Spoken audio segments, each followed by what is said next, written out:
बिस्मिल्लाहिर्रहमानिर्रहीम रब्बि इश्रह ली सदरी वयस्सिर ली अमरी वहलुल उक़दतम मिन लिसानी यफ़क़हू क़ौली रब्बि ज़िदनी इल्मा। सर्जरी में हमने वुंड शुरू किया था, तो वुंड हीलिंग वुंड हमने पढ़ा था और फिर वुंड हीलिंग जब होता है तो उसके 3 स्टेजेस में इन्फ्लेमेटरी, प्रोलिफरेटिव और मैच्योरेशन फेज, रिमॉडलिंग फेज। तो इसमें एक एमसीक्यूज लिख ले, angiogenesis occur in which phase of the healing of wound. तो एंजियोजेनेसिस का मतलब है formation of new blood vessels, formation of new blood vessels.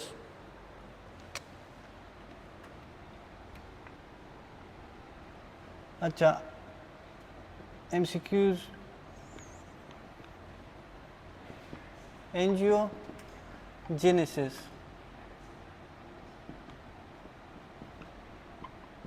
Formation of new blood vessels.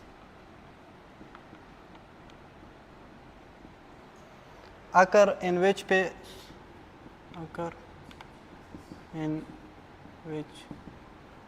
phase of healing of wound। तो healing of wound की कौन सी phase में angiogenesis formation of new blood vessels होती है? न्यूली टिश्यू, ग्रेनुलेशन टिश्यू बनते हैं proliferative phase में, तो ये भी angiogenesis formation of new blood vessels, blood, तो इसकी भी फॉर्मेशन प्रोलिफरेटिव फेज में होता है। प्रोलिफरेटिव फेज का दूसरा नाम है रीजनरेटिव फेज। ठीक है, प्रोलिफरेटिव फेज या रीजनरेटिव फेज, तो angiogenesis formation of blood vessels proliferative phase में होता है। अच्छा, strengthen of the newly formed tissue वो मैच्योरेशन फेज में होता है। ठीक है, तो वुंड हीलिंग, इसमें क्लिनिकल केस लिख लें। अच्छा, ग्रुप में एक होता है किलाइड और एक होता है हाइपरट्रॉपिक स्कार। कभी कभार ये वुंड है, स्किन सरफेस है, ये वुंड है, अगर ये नॉर्मली हील होता है तो फिर स्कार तो बनेगी, लेकिन ये हाइपरट्रॉपिक नहीं है। कभी कभार इस तरह होता है कि ये स्किन सरफेस है और इस सरफेस के ऊपर न्यूली टिश्यूज बनते हैं, न्यूली टिश्यूज इसके ऊपर, ये हाइपरट्रॉपिक स्कार है। और कभी कभार इस तरह होता है कि ये स्किन सरफेस है, तो ये वुंड हीलिंग के एजेस, जितना वुंड है तो इसके ऊपर ये न्यूली फॉर्म्ड टिश्यूज इसके ऊपर है सिर्फ। और कभी कभार इस तरह होता है कि ये एजेस को क्रॉस करके बाकी जगहों पे भी चला जाता है, तो ये है किलाइड। वो ग्रुप में उसकी पिक्चर भेजे, किलाइड और हाइपरट्रॉपिक स्कार की। किलाइड अफ्रीकन लोगों में ज़्यादातर होते हैं, ये जेनेटिक्स प्रीडिस्पोजिशन होता है, इसमें जेनेटिकली अफ्रीकन लोग में होता है, और ये हाइपरट्रॉपिक स्कार एशियन पीपल में होती है। अब देखो क्लिनिकल केस किस तरह है। अच्छा, इसकी पिक्चर,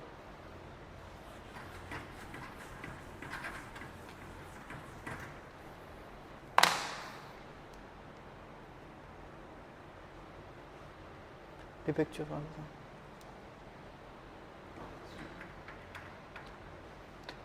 तो हाइपरट्रॉपिक स्कार और किलाइड का पिक्चर आपने भेजा। अच्छा,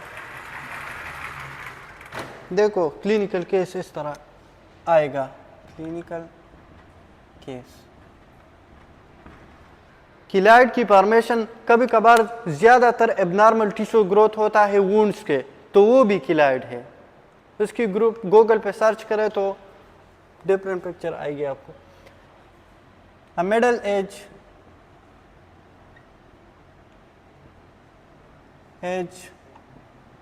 ब्लैक पीपल है जो है, तो उसमें जेनेटिक प्रीडिस्पोजिशन इस तरह है कि उसमें किलाइड की फॉर्मेशन ज़्यादातर होती है। तो a middle age African male, African, तो इसमें लिख ली black African male came to the surgery department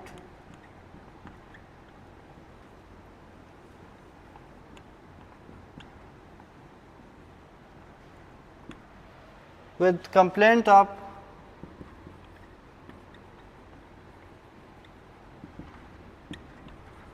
inappropriate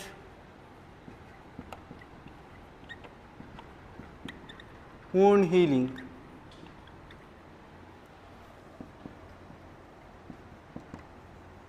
ठीक है, अगर ये स्किन है, स्किन सरफेस है, ठीक है, या म्यूकोजल मेम्ब्रेन है, ये स्किन सरफेस है और स्किन सरफेस के साथ सीधा प्रॉपरली उसकी वुंड हीलिंग हो जाए तो वो एप्रोप्रिएट वुंड हीलिंग है।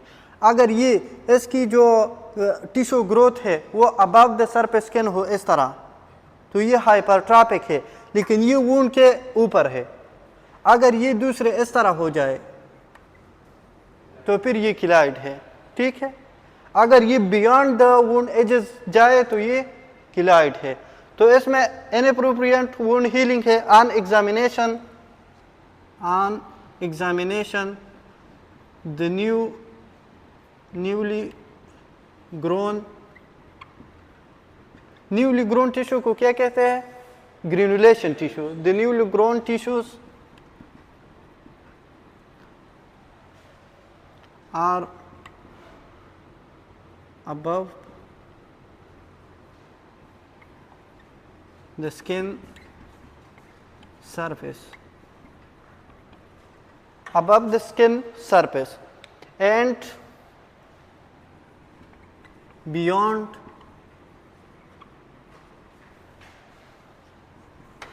the margin या edges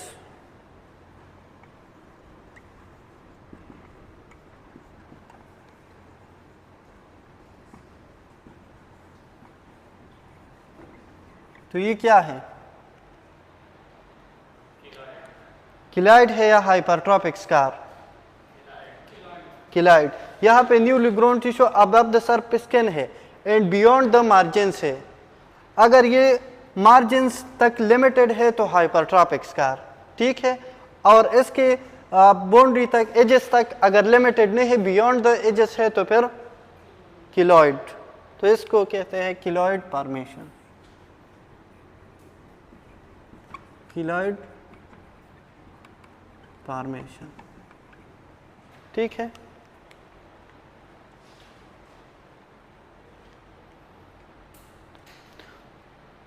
दूसरा case,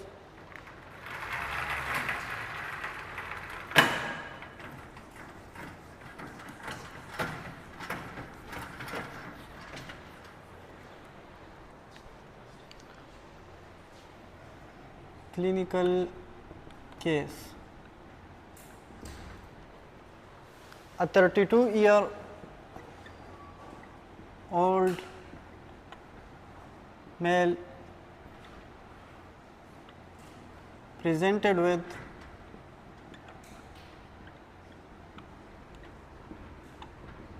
complaint of inappropriate wound healing.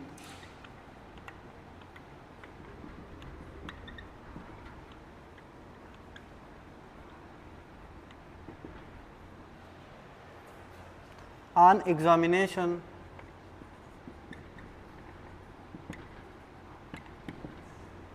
the newly grown tissue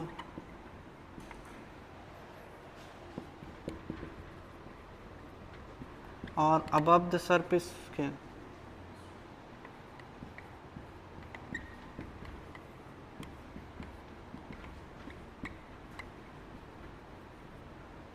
and limited to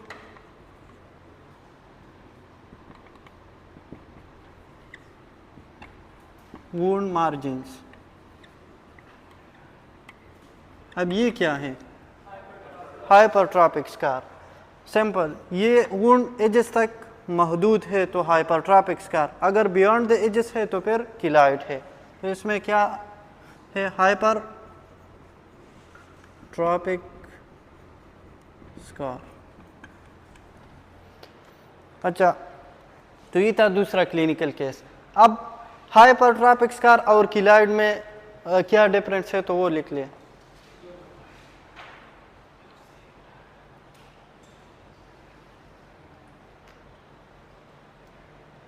अच्छा, वुंड हीलिंग के लिए विटामिन सी, जिंक और न्यूट्रिएंट की ज़रूरत होती है, ठीक है।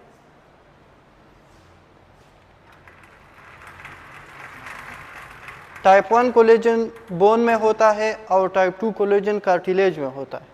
न्यूली ग्रोन टिश्यू में टाइप 3 कोलेजन होता है, ठीक है। कार्टिलेज 2 पर कार्टिलेज कोलेजन 2 इस तरह याद रखें। अच्छा,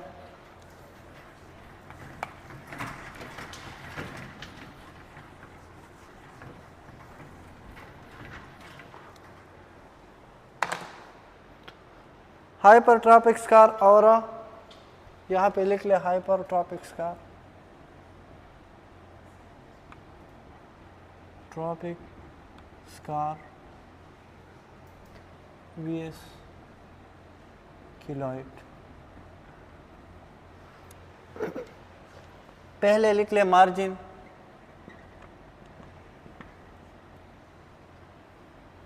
इसमें लिख ले limited to wound edges, wound edges. अच्छा, और ये beyond the wound edges, beyond the wound edges. Keloid ज़्यादातर ब्लैक पीपल में होता है जेनेटिक प्रीडिस्पोजिशन की वजह से। कलर, तो कलर हाइपरट्रॉपिक स्कार रेड या पिंक कलर होती है, रेड और पिंक। अच्छा, किलॉइड डार्क रेड या पर्पल। अच्छा, डार्क रेड,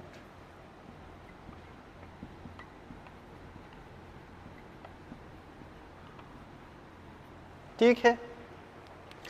इसमें सरफेस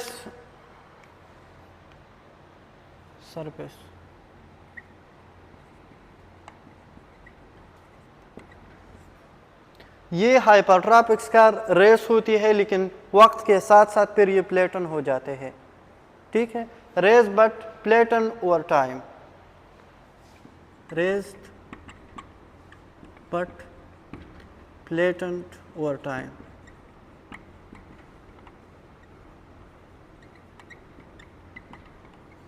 और ये जो होता है तो ये पम, शाइनी एंड नूडुलर होते हैं, ठीक है। ये तो वक्त के साथ साथ फिर प्लेट हो जाते हैं, लेकिन ये प्लेट नहीं होते। तो इसमें लिख ले पम, शाइनी एंड नूडुलर।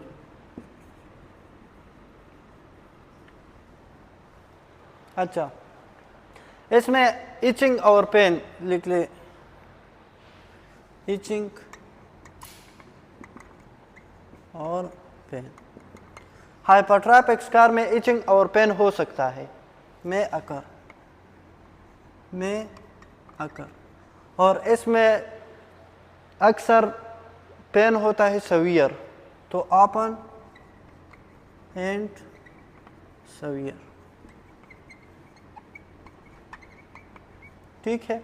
अच्छा, ग्रोथ आपने देखा हो कभी कभार ज़्यादातर ये गोश्त के टुकड़े इस तरह आते हैं वूंड के बाद, और लोगों के क्या हो गया है, तो वो किलॉइड है।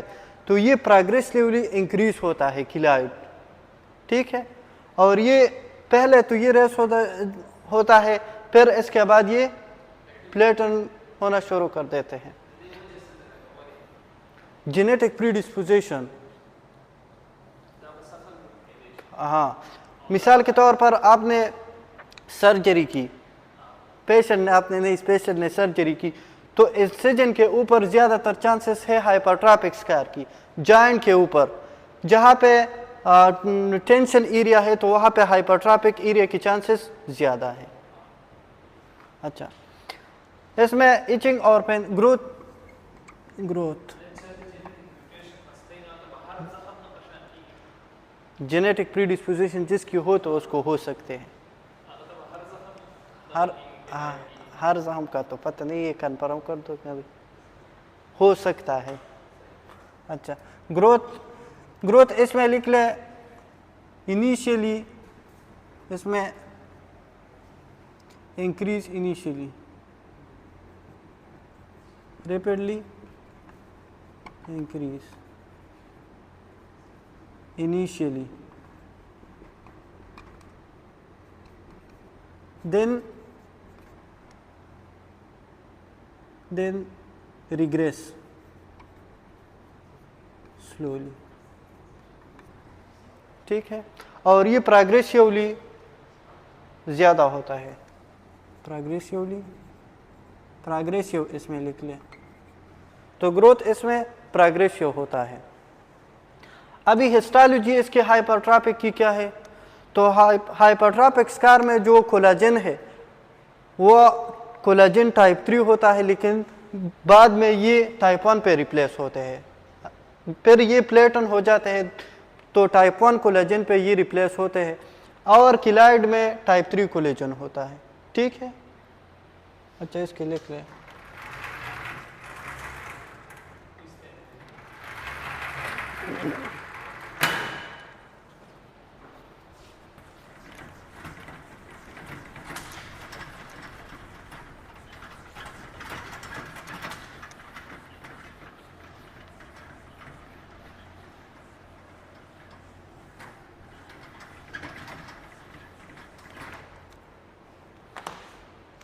तो हिस्टोलॉजी इसके लिख लें, हिस्टोलॉजी,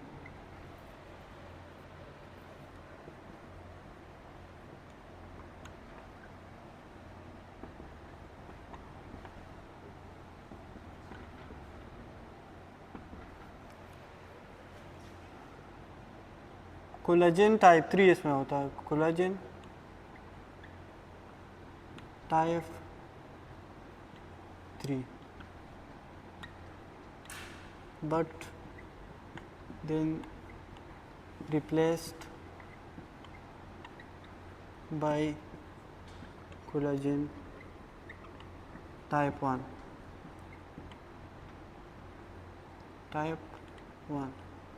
ठीक है।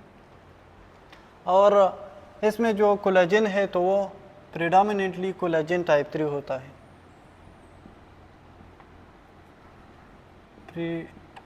predominantly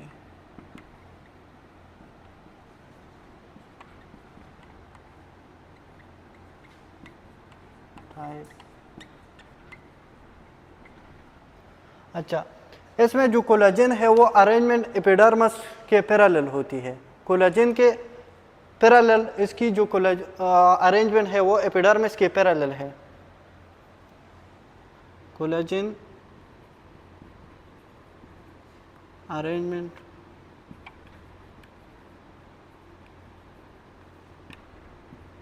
और parallel to epidermis,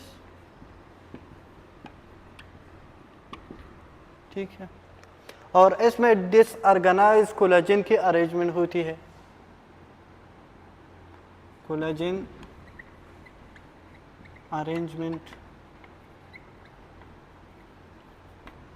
is disorganized,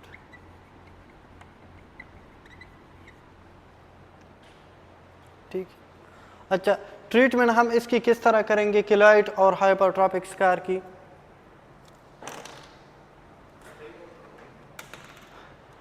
treatment.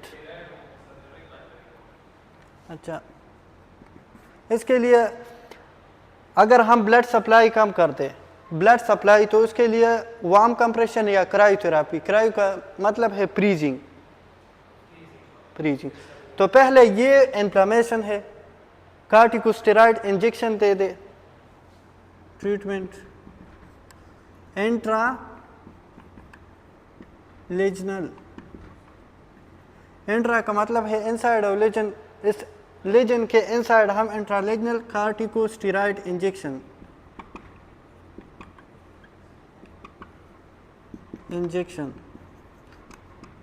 Try एमसिनोलोन, ये का ट्राई एमसिनोलोन, कॉर्टिकोस्टेरॉइड है। अच्छा, सिलिकॉन शीट के आप पिक्चर ग्रुप में उसके भेज दें। सिलिकॉन जेल शीट, ये सिलिकॉन जेल शीट जो है तो ये क्या करता है, ये ज़्यादातर हाइपरट्रॉपिक स्कार के लिए यूज़ होते हैं। तो उसकी जो ग्रोथ है वो सिलिकॉन जेल शीट वो पटाई शान से। अच्छा, कौन सी सिलिकॉन स्कार्ट है, ठीक है। ये है सिलिकॉन जेल शीट, और इसके साथ साथ हम क्रायोथेरापी करेंगे। किलाइड में क्या करेंगे, क्रायोथेरापी। क्रायो का मतलब है फ्रीजिंग। अच्छा, अगर हम ब्लड वेसल को वार्म कर देते हैं तो ब्लड वेसल डायलेट होगी या कंप्रेस, डायलेट। अगर हम इसको फ्रीज करेंगे तो फिर कंस्ट्रिक्ट होगी, तो ब्लड सप्लाई टिश्यू तक कम, तो उस टिश्यू की निक्रासिस होगी, और ये जो केलॉइड फॉर्मेशन है तो ये उसकी निक्रासिस होगी, वो ख़त्म होगी। तो क्रायोथेरापी, ठीक है।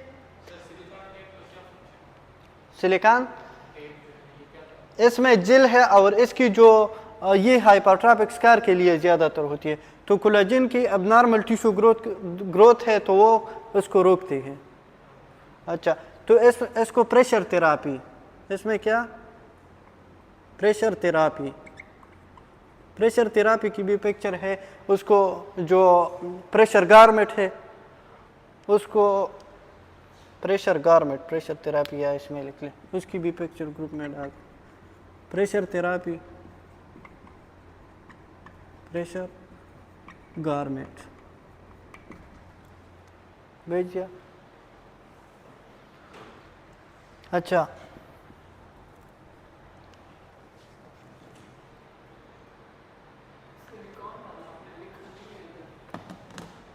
लिख ले सिलिकॉन इसके लिए, लेकिन ज़्यादातर हाइपरट्रॉपिक स्कार।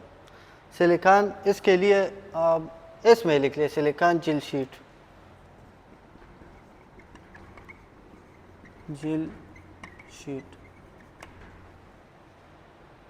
ठीक है। अच्छा, और इसमें भी कॉर्टिकोस्टेरॉइड दे सकते हैं, तो कॉर्टिकोस्टेरॉइड।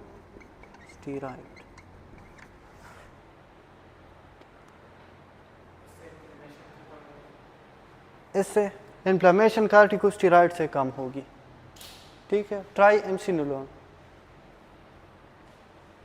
अच्छा,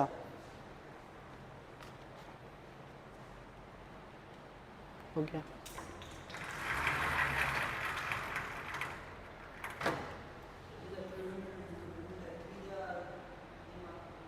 कमिशी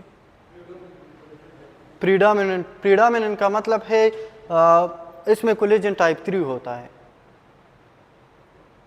ठीक है। प्रीडोमिनेंट का मतलब है गालिब,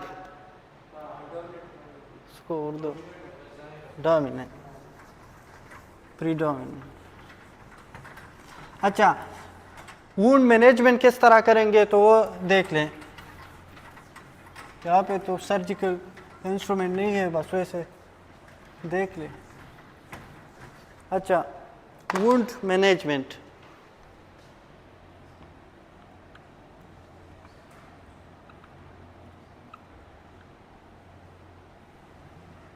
अच्छा, एक होता है हमारे पास क्लीन वुंड, एक होता है डर्टी वुंड, एक होता है कंटामिनेटेड। अच्छा, एक होता है clean contaminated wound, clean contaminated wound. अच्छा, अगर शार्प से कोई वुंड हो जाए तो वो क्लीन वुंड है, इंसिजन की वजह, तो वो क्लीन वुंड है, इसमें कोई बैक्टीरिया वगैरह तो नहीं है, डस्ट पार्टिकल भी नहीं है। अगर ये मड वगैरह या डस्ट वगैरह से उसकी, तो वो कंटामिनेटेड है। अगर उसकी पे बैक्टीरिया इन्फेक्शन हो जाए तो वो डर्टी वुंड है। तीनों में डिफरेंस, एक क्लीन वुंड जो ना डस्ट वगैरह इस पे हो ना बैक्टीरिया, कंटामिनेटेड में फॉरेन पार्टिकल्स इसमें हो, डस्ट हो, जो भी हो तो वो कंटामिनेटेड है। और बैक्टीरिया के इन्फेक्शन इस पे हो जाए तो फिर एंटी इन्फेक्शियस, ठीक है।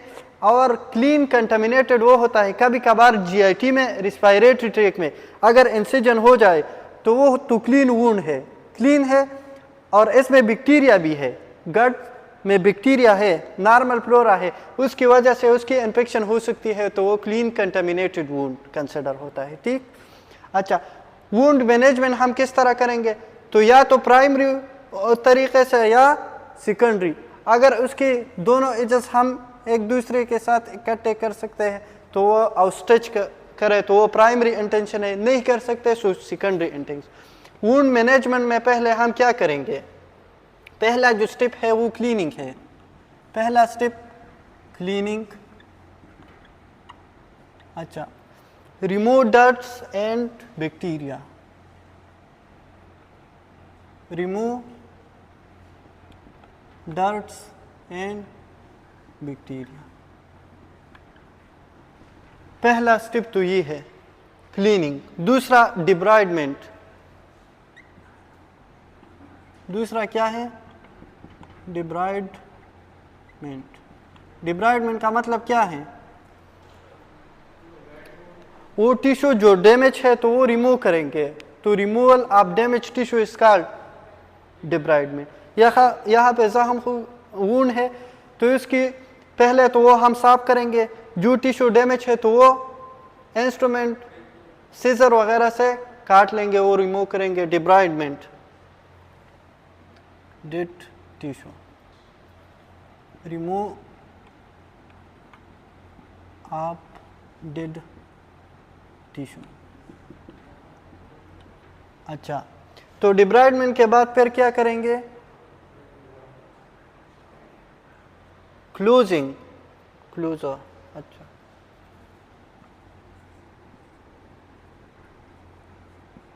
क्लोजिंग।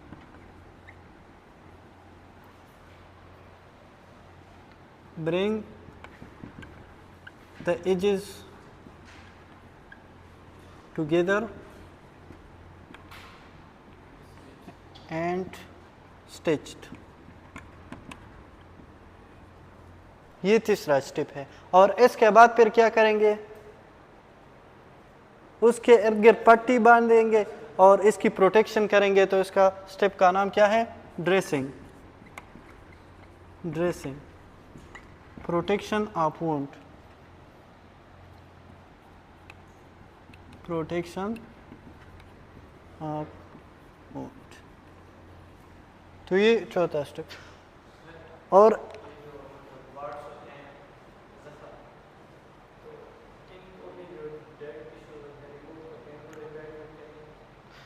उनके लिए जो बेस्ट तरीका है वो क्रायोथेरापी है। वार्ड्स को रिमूव करने के लिए बेस्ट तरीका क्रायोथेरापी है। अच्छा, किस में? वो ज़्यादातर यूज़ नहीं होते इनके लिए, वो पेनफुल है। हाँ, बाजी तो रिमूव कर देते। अच्छा, पालो आप, पालो आप। फिर इसको हम प्रोटेक्ट करेंगे, improve healing and protection. Protection of wound and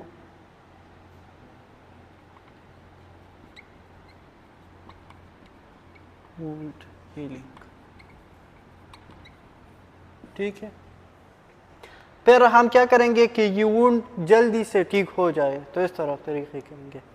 ये वुंड मैनेजमेंट है, ठीक है। पहले क्लीनिंग है, वुंड को पहले साफ करेंगे, इसके बाद डिब्राइडमेंट, जो टिश्यू डैमेज है वो रिमूव करेंगे। फिर प्राइमरी वुंड है तो एजेस को इकट्ठे करेंगे और स्टिच कर देंगे। फिर ड्रेसिंग और इसके बाद फॉलो अप, ठीक है। अच्छा, वुंड इसके बाद जो टॉपिक है वो है एब्सेस। एब्सेस और पस में क्या फर्क है? उसके पिक्चर में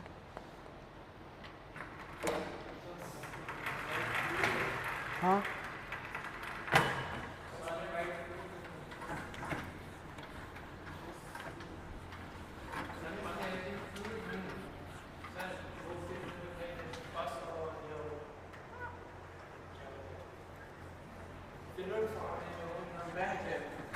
हाँ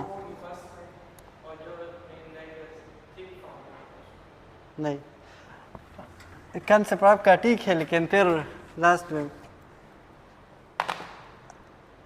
अच्छा पहले लिखे एब्सेस, इसको मैं आपको एब्सेस लोकलाइज्ड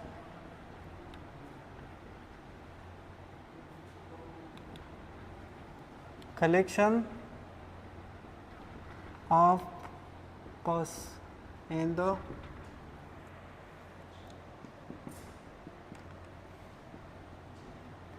और ये ज़्यादातर which is usually caused by infection, which is usually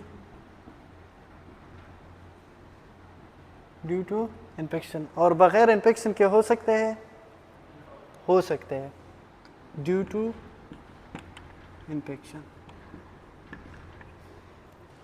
अच्छा देखो पहले पस क्या है, पस फिर मैं आपको एब्सेस फिर आसान है।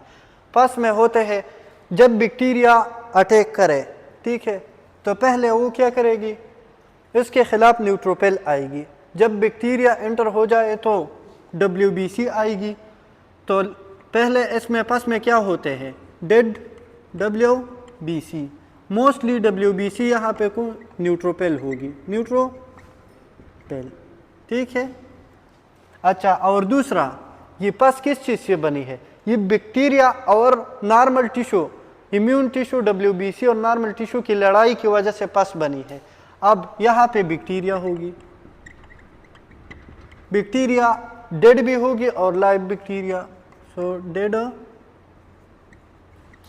एंड लाइव दोनों हो सकते हैं। अच्छा और इसके बाद कुछ न कुछ डैमेज टिश्यू भी होगी, सेल डिब्रिस उसे कहते हैं। तो डैमेज टिश्यू सेल डेब्रिस, अच्छा और बॉडी जो इम्यूनिटी बनाते हैं तो वो इस इम्यूनिटी की वजह से फ्लूइड रिच फ्लूइड होगी, फ्लूइड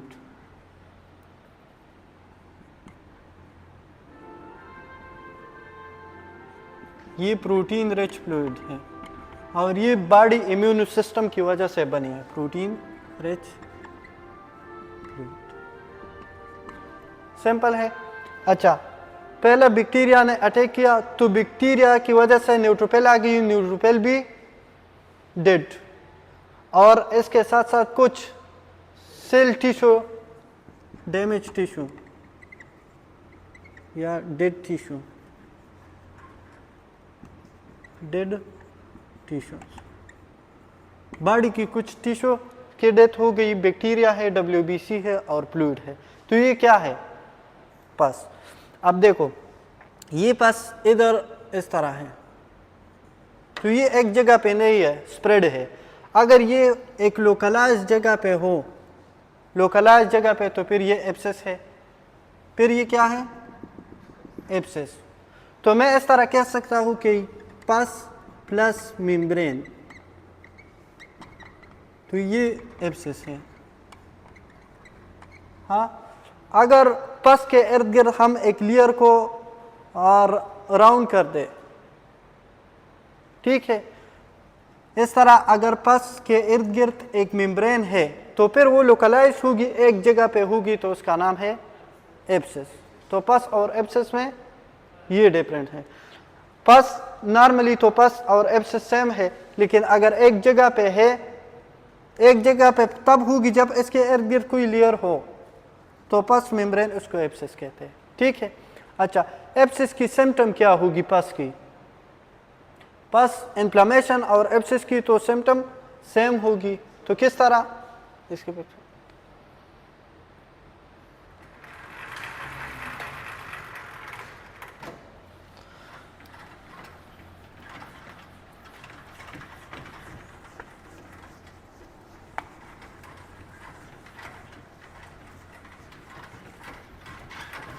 अच्छा सिम्टम्स ऑफ एब्सेस,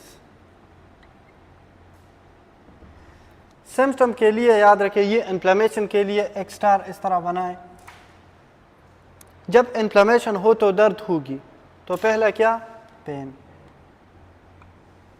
वहां पे रेडनेस होगी, हाँ, स्वेलिंग होगी,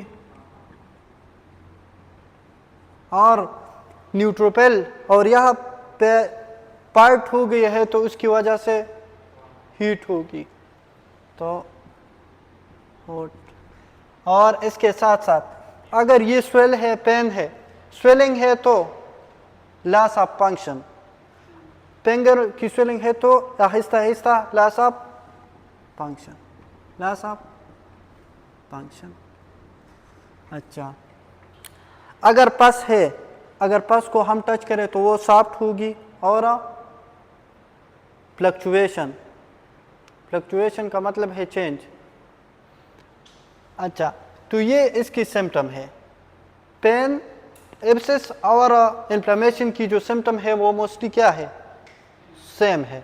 अच्छा, अगर इस तरह एब्सेस हो, एक्सक्यूज लिखे,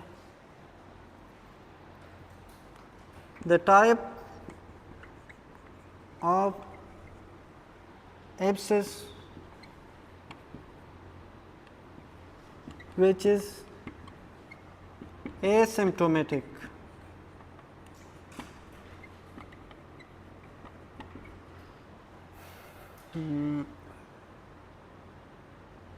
and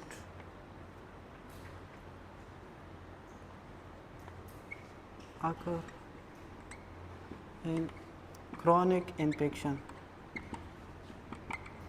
chronic infection for example TB, तो इस पस का नाम क्या है, एमसीक्यूज, कोल्ड एब्सेस।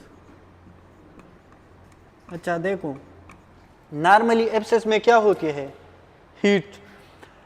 कभी कभार जो लॉन्ग टर्म क्रॉनिक डिजीज हो, क्रॉनिक इन्फेक्शन या क्रॉनिक डिजीज टीबी, तो क्रॉनिक डिजीज में ये एसिम्प्टोमेटिक होता है, तो एसिम्प्टोमेटिक हीट होगी, हीट नहीं होगी, तो इसका नाम है कोल्ड एब्सेस। ठीक है। दूसरा, जो बोन में, अच्छा इसमें लिख ले, एब्सेस एंड ऑस्टियोमाइलाइटिस, एमसीक्यूज, और ये भी एमसीक्यूज,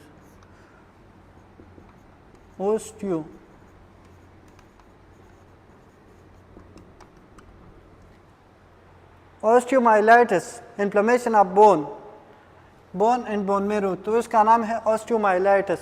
इस पस का नाम है ब्रोडीज एब्सेस, ब्रोडीज एब्सेस।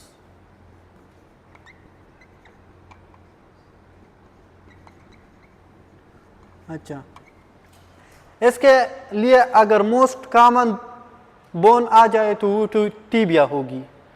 ब्रोडीज एब्सेस के लिए मोस्ट कॉमन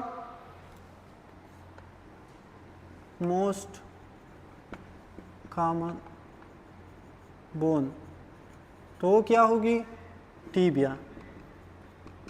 अच्छा, मोस्ट कॉमन साइट्स तो फिर डायापाइसिस, इपिपाइसिस या मीटापाइसिस, ये बोन है।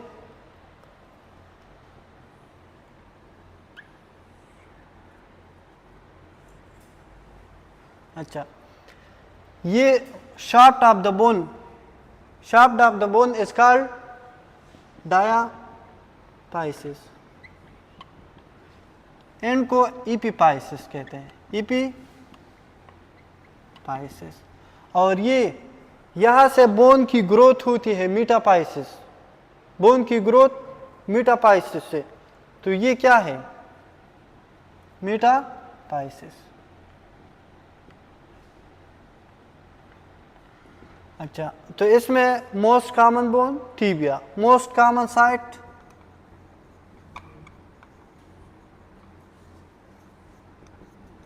तो फिर मीटापाइसिस, मीटा, ठीक है।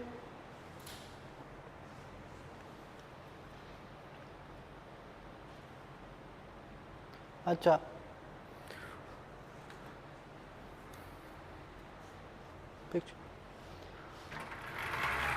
एब्सेस हमारे पास दो किस्म की है, एक है सुपरफिशियल और दूसरा है डीप। अगर स्किन के ऊपर है, स्किन के नीचे या स्किन के जो नज़दीक है तो वो सुपरफिशियल है, लीवर में है, स्प्लीन में जो भी है, लंग्स में, तो वो क्या है, डीप एब्सेस। डीप एब्सेस को देखने के लिए सीटी स्कैन की ज़रूरत है और सुपरफिशियल तो हम वैसे देख सकते हैं।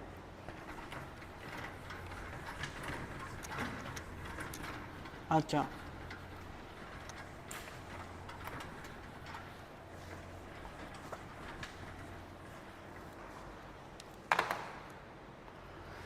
Types superficial abscess and deep abscess.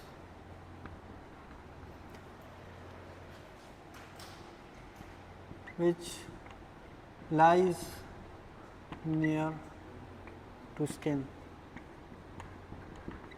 ठीक है। और ये lies and cavities,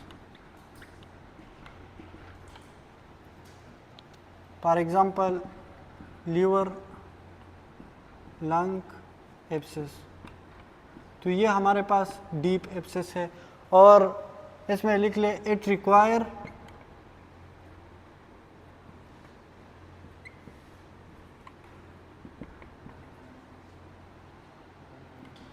imaging to सी।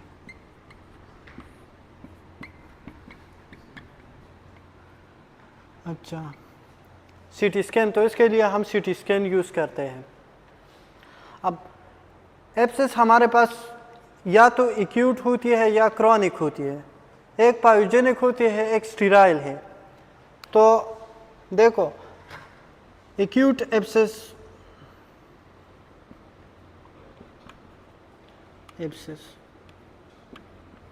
और दूसरा है क्रॉनिक एब्सेस। ये वाइल, प्रंकल और कार्बंकल की पिक्चर ग्रुप में भेज दे। एक्यूट एब्सेस वो जो रैपिडली डेवलप हो जाए, इसमें लिख ले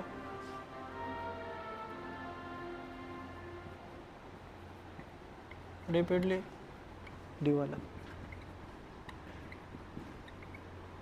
और ये स्लोली डेवलप होते हैं, स्लोली डेवलप।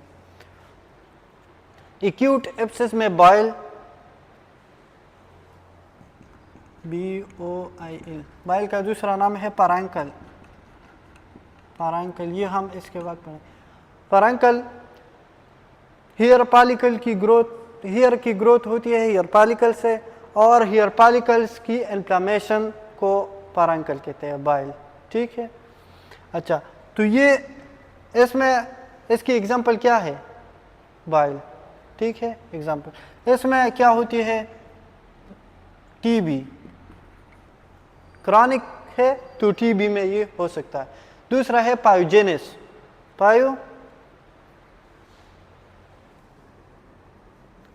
Pyogenic abscess.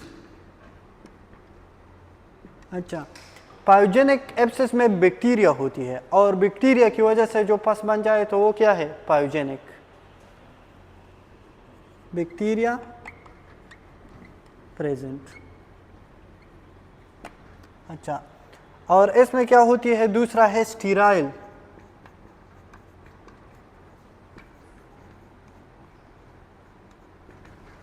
पिछले पेपर देख ले तो ये, वैसे तो हम आसान पढ़ते हैं तो बंद कहता है कि ये नहीं आएगा, तो इसमें से MCQs देख लेंगे, ठीक है। स्टीराइल एब्सेस अगर बैक्टीरिया न हो, इन्फ्लेमेशन की वजह से या इंजेक्शन के बाद जो पस बन जाए तो उसका नाम क्या है, स्टीराइल, ठीक है। आफ्टर इंजेक्शन,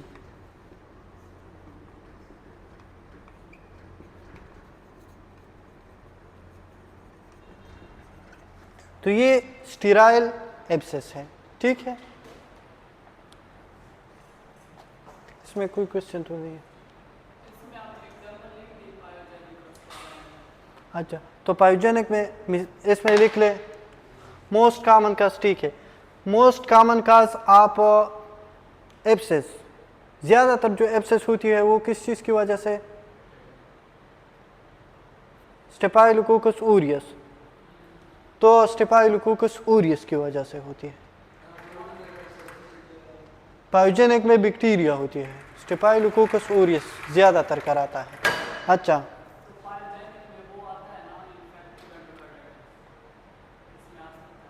इन्फेक्टिव एंडोकार्डाइटिस, हाँ वो तो अलग है।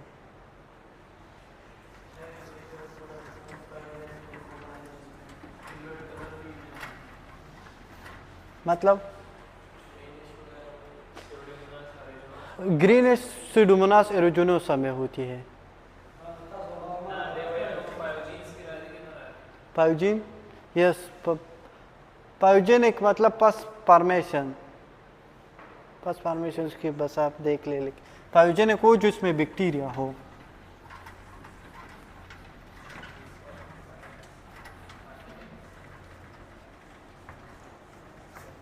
वैसे सिर्फ स्टेफाइलोकोकस ऑरियस नहीं, लेकिन मोस्ट कॉमन काज पूछा जाए तो स्टेफाइलोकोकस स्ट्रेप्टोकोकस से भी हो सकता है।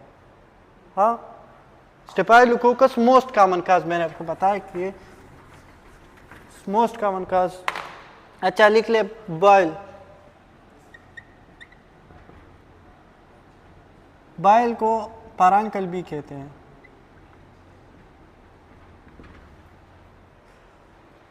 इसमें लिख ले फर्स्ट पेल,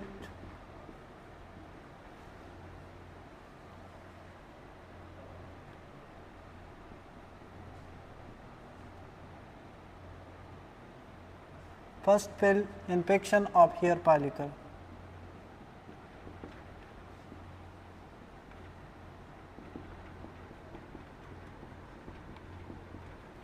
अच्छा, ये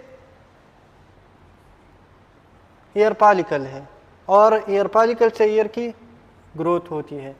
इसमें अगर पस बन जाए, ये ब्लॉक हो जाए, तो फिर इसका नाम क्या है? बाइल, पारंकल। वो ग्रुप में इसकी पिक्चर आपने देखा बाइल की, कार्बंकल, पारंकल। अच्छा, अगर ये बाइल ज़्यादा हो जाए, बाइल की कलेक्शन को, या प्रांकल, ये प्रांकल है, इसमें लिख ले a group of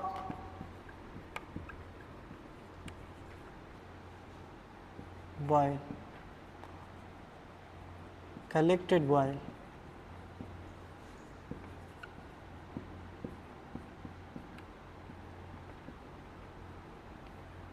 तो इसको फिर हम कार्बंकल कहते हैं। ठीक है, और इसकी पिक्चर में आप डिफ्रेंशिएट कर सकते हैं कि एक को पारंकल और ज़्यादा को कार्बंकल। तो इस तरह पारंकल प्लस पारंकल प्लस पारंकल, तो इसका नाम क्या है?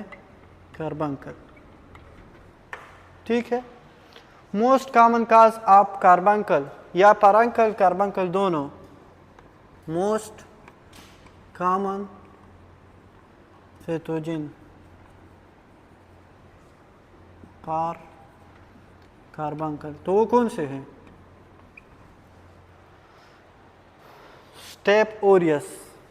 स्टेफाइलोकोकस ओरियस एक ऐसा बैक्टीरिया था, जब पहले पहले पेनिसिलिन डिस्कवर हुए तो उसने इस तरह चेंजेस किए अपने सिलवाल में कि उस पर जो पहले डिस्कवर हुए थे वो काम नहीं करते थे। फिर डॉक्टरों ने मेथिसिलिन बनाया, तो फिर इसने मेथिसिलिन के लिए रेजिस्टेंस शो कर दी। जो पेशेंट मेथिसिलिन से भी नहीं ठीक होते थे, तो इसके बाद मेथिसिलिन रेजिस्टेंस स्टेफाइलोकोकस ऑरियस उसका नाम रखा, मेथिसिलिन रेजिस्टेंस। तो फिर वेनकोमाइसिन, और फिर वेनकोमाइसिन जब काम न करे तो लेंजोलेट। तो कार्बंकल के लिए यूज होते। अब मेथिसिलिन तो रेजिस्टेंट है, इसके लिए कौन सी है? स्टेफाइलोकोकस ऑरियस के लिए क्लोक्सासिलिन, सेफालैक्सिन दे सकते हैं। अच्छा, तो मोस्ट कॉमन पैथोजन पर कार्बंकल, तो इसमें लिख ले staphylococcus aureus. Staphylococcus aureus highly pathogenic bacteria है। अच्छा, मेथिसिलिन रेजिस्टेंट, लेंसोलेट, लाइनजोलेट,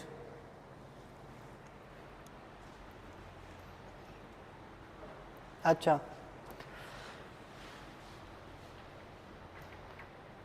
इसकी मैनेजमेंट हम किस तरह करेंगे?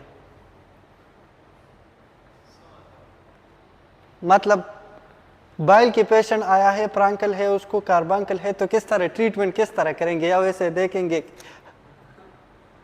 ट्रीटमेंट तो भी करेंगे ना। अच्छा, कोल्ड कंप्रेशन या वार्म कंप्रेशन?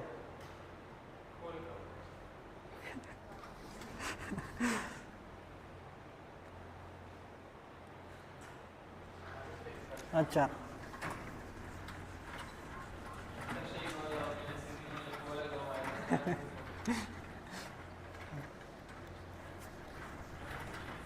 अच्छा,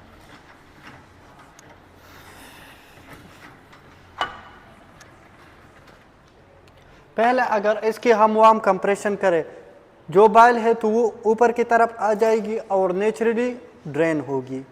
सिंपल। तो पहले बाइल मैनेजमेंट लिख ले, bile management, warm compress, warm compression. Warm compression से क्या होगी? हेल्प बाइल टू कम, इसमें लिख लिया help boil to come ahead, पश्तो इंग्लिश में चेंज कर, come ahead and naturally drain. ठीक है।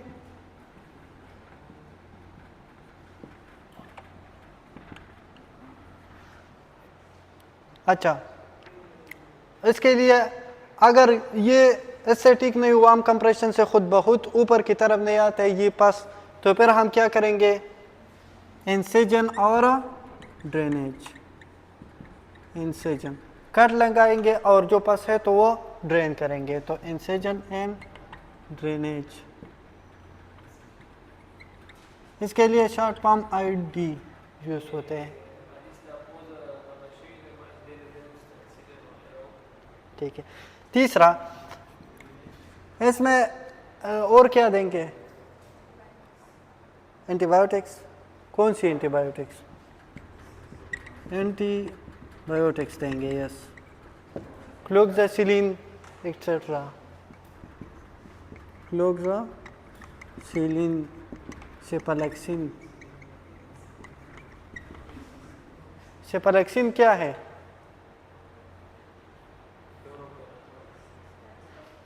सेफालेक्सिन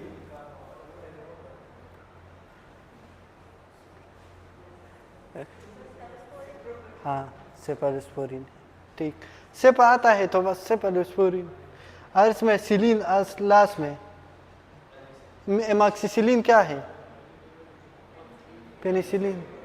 हाँ, तो इसकी सपेक्स वगैरह से याद किया, प्रीफिक्स या सपेक्स से। ठीक है। अच्छा, और क्या देंगे? पैरासीटामोल या आइबुप्रोफेन।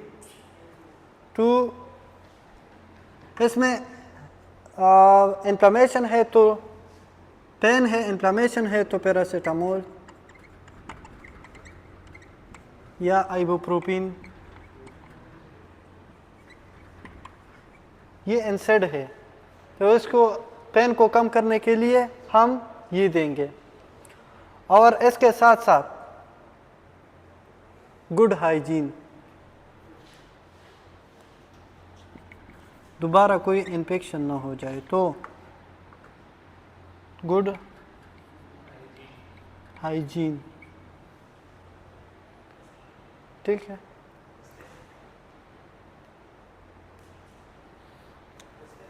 बस।